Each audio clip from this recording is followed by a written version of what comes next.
Di video sebelumnya kita telah membahas sedikit mengenai salah satu kitab tauhid yang menjadi rujukan kita dalam mendalami akidah, yaitu kitab Tijan Ad-Darori.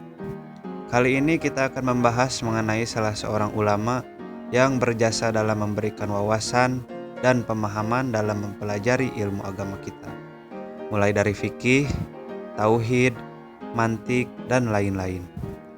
Dan tentunya ulama ini sangat berkaitan dengan video yang saya bahas tadi. Lalu, siapakah ulama tersebut? Tanpa banyak basa-basi, kita simak sama-sama.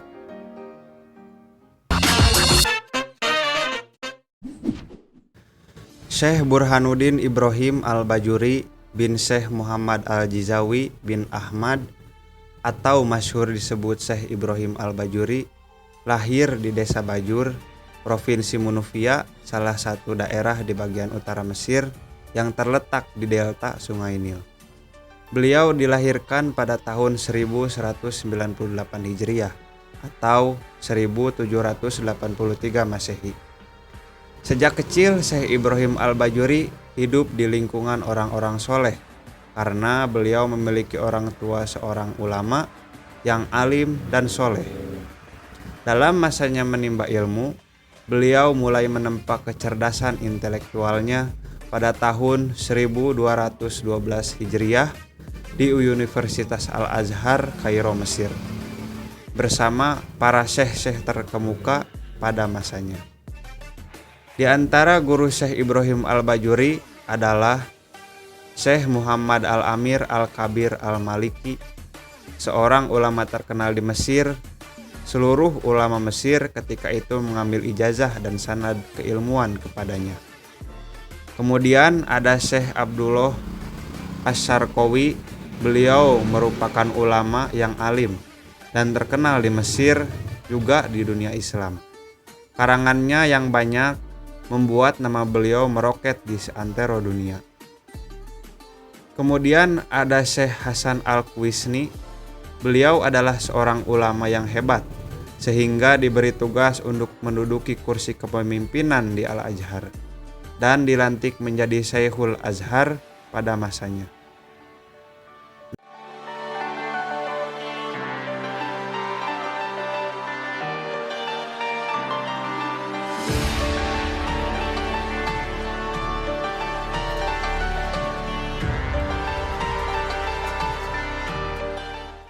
Namun ketika tahun 1213 Hijriah atau 1798 Masehi, Prancis telah menduduki Mesir sehingga membuat Syekh Ibrahim Al-Bajuri keluar dari Al-Azhar dan tinggal di Jizah selama beberapa tahun.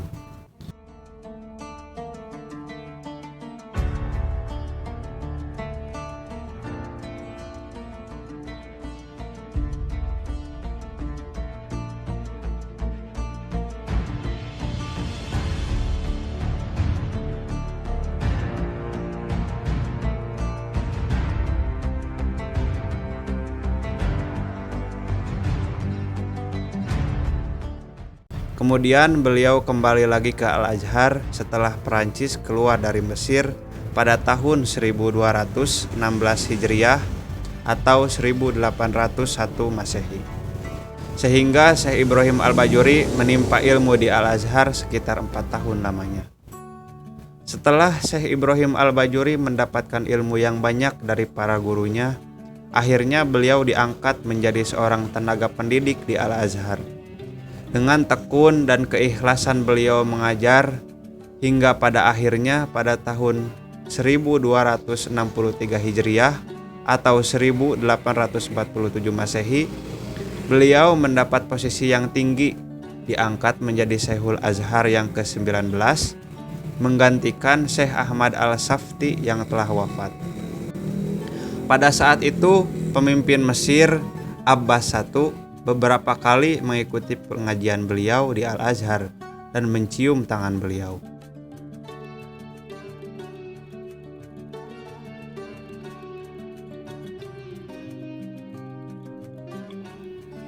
Pada masa hidup Syekh Ibrahim Al-Bajuri, mazhab Asy'ariyah berkembang sangat pesat.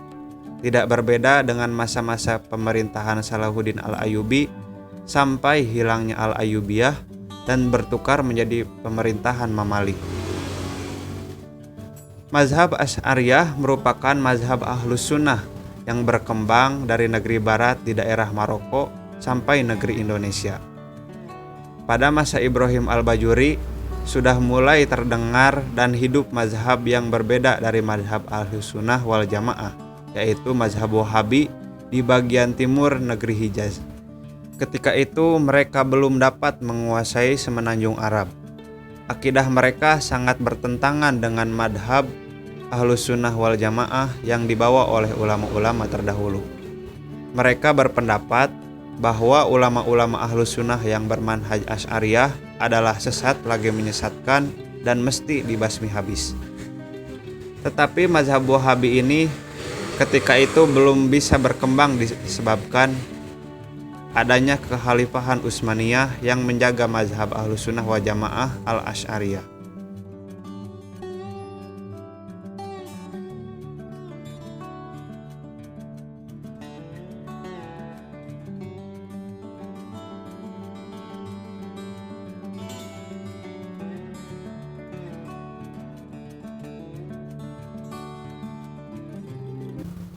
Salah satu kitab masyhur karangan Syekh Ibrahim Al-Bajuri yang sering kita dengar dan banyak dipelajari di pesantren-pesantren salafiyah, khususnya di Nusantara, adalah kitab Tijan Ad-Daruri.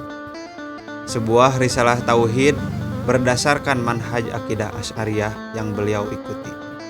Kitab ini adalah sebuah risalah yang kemudian disusun dan disyarahi oleh ulama besar asal Indonesia, yaitu Syekh Nawawi Al-Bantani yang berasal dari Banten.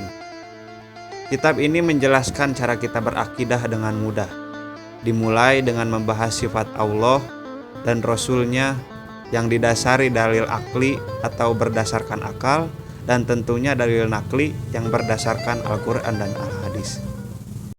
Wujud kidam baqa mukhalafatul lil hawadisi qiyamuhu binafsihi wahdaniyat kudrat iradat ilmu hayat sama basar kalam qadiran muridan. Sehingga para mubtadiin atau orang pertama kali mempelajari tauhid akan mudah mengenal Allah dan Rasul-Nya dengan pedoman risalah tauhid dari Syekh Ibrahim Al-Bajuri ini. Kemudian di zaman pemerintahan Said Pasha, Syekh Ibrahim Al-Bajuri jatuh sakit hingga beliau kerepotan mengurus Al-Azhar. Al-Azhar tidak mengangkat Syekhul Azhar lain sehingga beliau wafat. Setelah menebarkan ilmunya kepada generasi selanjutnya, akhirnya Syekh Ibrahim Al-Bajuri menghembuskan nafas terakhirnya meninggalkan dunia menghadap Allah dengan tenang dan ridho.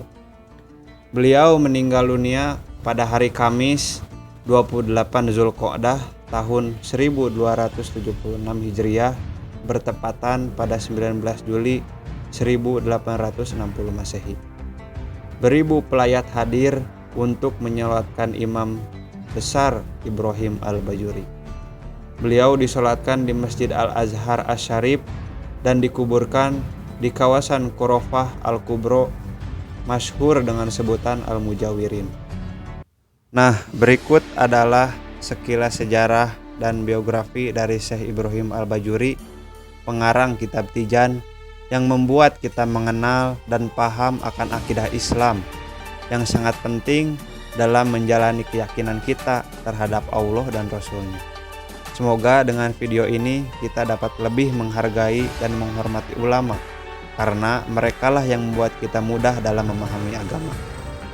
Terima kasih sudah menonton episode video ini. Semoga menambah wawasan kalian. Jika kalian suka, silahkan klik tombol like. Jangan lupa subscribe dan nyalakan loncengnya supaya nggak ketinggalan video-video menarik lainnya.